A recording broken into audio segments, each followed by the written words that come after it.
Hello hi friends అందరికి ఈ video అయితే లాస్ట్ దాకా అయితే చూసేయండి. మార్నింగ్ లేవగల్లి బోట్లు అయితే వేటకి వెళ్ళి వస్తున్నాయి. మీకు అయితే చూపెడేస్తాను చూసేయండి ఏ చేపలు తెస్తున్నాయి అనేది. వాళ్ళు నైట్ 3 గంటలకి అయితే వేటకి అయితే వెళ్ళారు. ఇప్పుడు అయితే మార్నింగ్ 9 అయితే అవుతుంది. 7 గంటలు అయితే వేట అయితే చేశారు. 7 గంటల్లో ఏ చేపలు పడ్డాయి అనేది మీకు అయితే చూపెడేస్తాను. నాతో పాటు మీరు కూడా చూసేయండి ఏ చేపలు పడ్డాయి అనేది. మార్నింగ్ వెళ్ళి వచ్చిన బోట్లు అయితే నెట్ ఫిషింగ్ అయితే చేస్తాయి. వల వేట అనేది. బోట్లు వేటకి వెళ్ళి వచ్చిన వెంటనే మోటార్ అనేది తీస్తారు. ఇలా తీయకపోతే అలలే వచ్చినప్పుడు అయితే మోటార్ అయితే కింద పడిపోద్ది. ఇలా కింద పడిపోతే రిపేర్ అయినప్పుడు అయితే 10,000 నుంచి 15,000 అయితే లాస్ అయితే అవుతుంది ఫ్రెండ్స్. చూడండి ఎలా అయితే పెట్టుకు వెళ్తున్నారు భుజాల మీద. మేము ముందే ఏర్పాటు చేసుకున్న కర్రల బెడ్ మీదకి అయితే మోటార్ అయితే పెట్టుకెళ్లి పెడుతూ ఉంటాం. అదే కింద పెట్టామంటే ఇసుక అయితే దాని మీద పెడి మోటార్ అనేది పాడైపోద్ది ఫ్రెండ్. మోటార్ తీసిన వెంటనే వల మోటార్లు అనేవి తీయాలి, లేకపోతే అవి సముద్రంలో పడిపోయి చాలా వెయిట్ అయితే అయిపోతాయి ఫ్రెండ్స్. చూడండి ఫ్రెండ్స్ ఎంతమంది అయితే దూరుతున్నారు ఆ మోటార్ అనేది. చాలా అంటే చాలా వెయిట్ అయితే ఉంటది మోటార్ అనేది. డైలీ ఇలా తీసుకొని పెట్టుకుని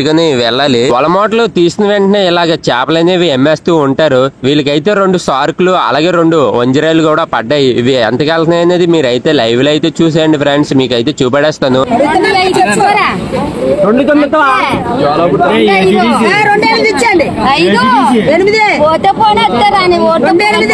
ఈ మొత్తం చేపలు అయితే 2,500కి అయితే అడిగింది ఆ అమ్మ అయితే.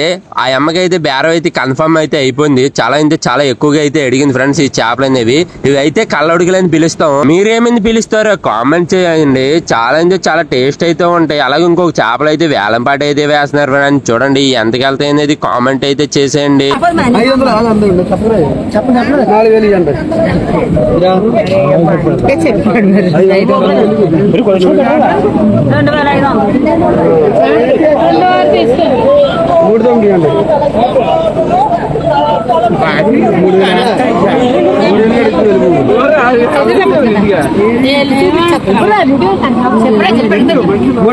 ఈ చేపలు మొత్తం అయితే 3,200కి అయితే వెళ్ళాయి ఫ్రెండ్స్. అలాగే ఇంకొక చేపలు అయితే వేలంపాట అయితే వేస్తున్నారు. అయ్యి ఎంతకి వెళ్తాయి అనేది చూసేద్దాం రండి ఫ్రెండ్స్.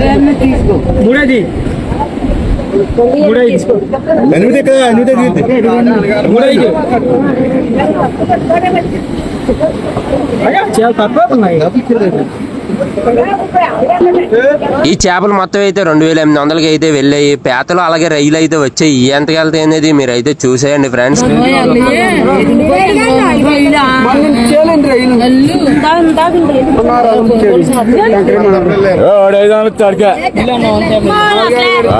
ఈ పేతలు రైలు అయితే 500కి అయితే వెళ్ళాయి ఫ్రెండ్స్. మా ఓడైతే కొనుక్కున్నాడు డెలివరీ చేయడానికి పేతలు రైలును. చాలా అంటే చాలా కాస్ట్ అయితే ఉన్నాయి. ఎక్కువ కాస్ట్ అయితే చెయ్యవు ఇవి. ఇంకొక చేప అయితే వేలంపాట అయితే వేస్తున్నారు. చూసేయండి ఎంతకి వెళ్తాయి అనేది.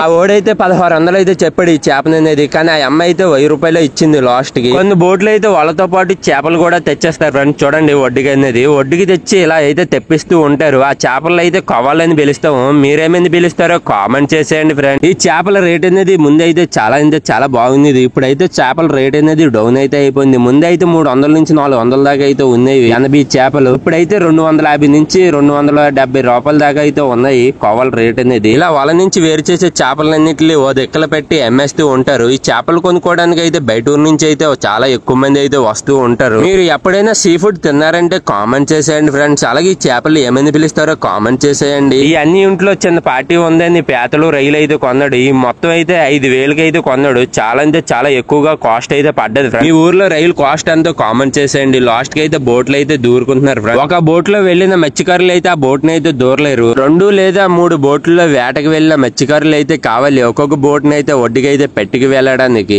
చూడండి ఫ్రెండ్స్ ఎంత పూట అయితే ఉందో. వాళ్ళైతే సాయం చేసుకుని అయితే ఒక్కొక్క బోట్ ని అయితే దూరుకు వెళ్తూ ఉంటారు. ఆ బోట్ ని ఒడ్డుకి పెట్టుకు వెళ్తుంటే ఈ బోట్ అనేది లోన్కి అయితే వెళ్ళిపోతుంది. చిన్నప్పటి నుంచి మా వాళ్ళైతే ఇలా బోట్లలో అయితే దూరుకుంటూ వేటకైతే వెళ్తూ ఉంటారు. మా వాళ్ళు ఒక్కలే కాదు ప్రతి మత్స్యకారు కూడా ఇలాగైతే చేస్తూ ఉంటారు. ఫిషింగ్ హార్బర్ వస్తే కొంచెం కష్టాలు అనేవి తగ్గుతూ ఉంటాయి. మీకైతే ఒక డౌట్ అయితే రావచ్చు, వేటలు మానేసి ఎక్కడికైనా వెళ్ళొచ్చు కదా బ్రో అని. మా తాతల కాలం నుంచి ఇప్పటిదాకా వేట అనేది ఇలా సాగుతూనే ఉంది. అయినా మానాటి మత్స్యకారులకి ఎవరయ్యా జాబులు ఇచ్చేది? మా ఊరు వాళ్ళు ఒకరే కాదు ప్రతి మత్స్యకారుడు అనేది ఇలా చిన్నప్పటి నుంచి కష్టపడుతూనే ఉంటారు. ఏమన్నా ఫార్మా కంపెనీలకి వెళ్తే మీరు లోకల్ కదా మీకు జాబులు అనేవి ఇవ్వము అని ముఖం మీద చెప్పేస్తున్నారు. ఇంకా ఏమి చేయలేక దేశంలో ఉన్న ప్రతి మత్స్యకారుడు ఇలా బతికేస్తూ ఉన్నారు. ఈ వీడియో ఏ ఊరు దాకా వచ్చిందో కామెంట్ చేసేయండి. అలాగే వెళ్లే ముందు మన వీడియోకి లైక్ చేసి మన ఛానల్ ని సబ్స్క్రైబ్ చేయండి. మీరు వీడియోకి లైక్ చేస్తే వేరే వాళ్ళకైతే వీడియో అనేది వెళ్తూ ఉంటది. మా బాధలు అనేవి వేరే వాళ్ళకైతే అర్థమవుతూ ఉంటాయి. ఓకే బాయ్ ఫ్రెండ్స్, తర్వాత వీడియోలో మళ్ళీ కలుసుకుందాం.